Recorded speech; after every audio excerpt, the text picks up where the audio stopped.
Hi everyone, and welcome to my sacred space. As you can see here on this table, I've created a sacred space of all meaningful items. Now, why do I do this? Well, oftentimes in life, we get railroaded, right?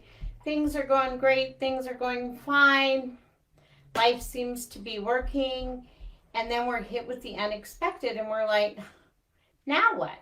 Now what do I do? And what I've found with my sacred space is it keeps me grounded and it reminds me to go within to find the answers I'm looking for the problem I'm having at that moment. And what I found is if we use our physical space to support our emotional, mental, and spiritual space, life actually gets easier. It really does. It gets easier. And I do have Peaches joining me today. This is her first debut on Sacred Space. She definitely provides me a lot of peace and joy and happiness. So as you see her wandering around today, and instead of letting it distract you, enjoy her carefree attitude. We can learn a lot from animals when it comes to creating a sacred space within us, that space, that zone, that head space that says stay calm, stay relaxed so that you can actually solve your problems better and make really good decisions. So today I'm going to talk to you about what I have on my sacred space. You can do any kind of sacred space. I'm also going to talk to you about how to get your children involved with sacred spaces at any age. As a teacher and a mom, I used to try to make my life so much easier by engaging my children, whether they were my students or my own children, in what I was doing and who I am. And it really helped them develop their own sense of space, but it also gave them the opportunity to take these great life skills and apply them the way they'd like to see them. And some of the things I taught my children don't fit in with their lifestyle now, and others do. Peaches, no. She's good at listening, I think. Hey. No. Thank you. So we'll see how she does here. Last week we had Kino. This week we have Peaches. Yes, I love animals. Yes, animals do bring us a lot of peace and joy if we'll allow them to do that for us, right? And so today, what I want to talk to you about is how to create this sacred space and make it meaningful for you, and how to get your kids involved. So the first thing I did, because your sacred space should also define you and help you stay grounded. So why? Because when we're hit with life's problems, we need a place to be grounded where we can go back, think about things, and make the best decisions. Because when we make really good decisions, life works so much better than when we second guess ourselves or make decisions based on what other people think we should do. And having a sacred space will remind you to dig within. So the first thing I have here is a candle. And if you'll notice, it's rose colored. I love roses. I love the scent of roses. It reminds me of the Blessed Mother. It reminds me of my own mom who loved roses and the smell of roses. She'd smell them all the time. Roses were something she had in her sacred space so that when she felt overwhelmed or stressed, she would just smell the flowers. So I have this beautiful candle, this rose-colored candle. And I like the candle because it reminds me not to let any of my light dim when negativity hits me. So, it has two purposes. The other is if I have a friend that says, Jeannie, can you pray for me?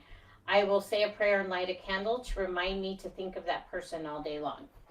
So I have my candle, and it has two purposes. Now I have a beautiful flower arrangement. I love flower arrangement. The flowers remind me to breathe in life, breathe out the fear, the anger, the anxiety.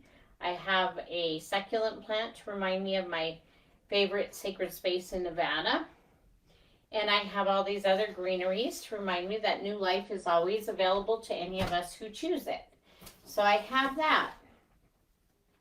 I have my elephant, and she's very well decorated, as you can see.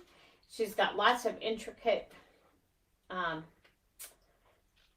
decorations on her, but they're very subtle, and that is me. And you might be saying, why would you put an elephant in your sacred space?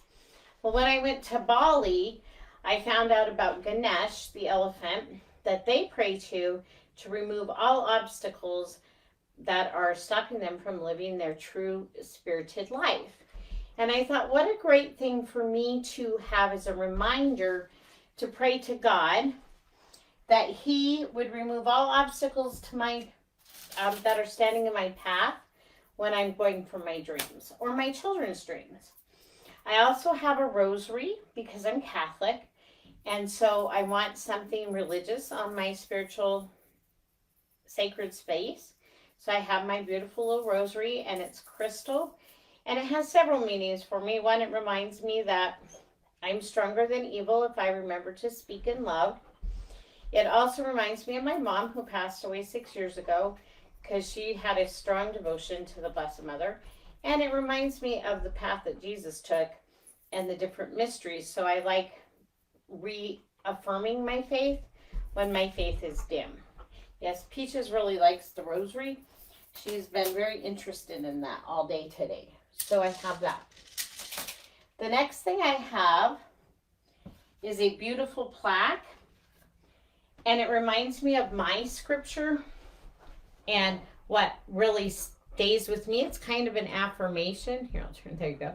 It's kind of an affirmation. And on it says, delight yourself in the Lord, and He will give you the desires of your heart. Psalm 37:4. And I like having that there because some days I think, am I ever going to achieve my dreams?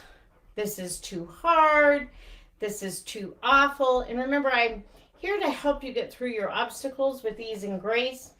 And so I really believe in the sacred space with a message for yourself, so you don't forget your purpose in life, and that there is hope and you're not alone. And the final thing I have in my sacred space today is this beautiful cup that says, best mom in the history of ever. My son gave it to me last year for Mother's Day, and it just meant so much to me because all my life I just really wanted to be a good mom. So to get that from him was a true gift. And then in it, I have lots of different rocks that I collect from different areas. Again, the rocks remind me of earth. Peach, no. They remind me of earth. They remind me of different colors. I believe in angels. So when I am thinking of protection with St. Michael, I'll put the blue rock in my pocket because it reminds me of St. Michael. The pink one reminds me of the Blessed Mother, so I might put that in there if I need some encouragement as a mom. And so I have these.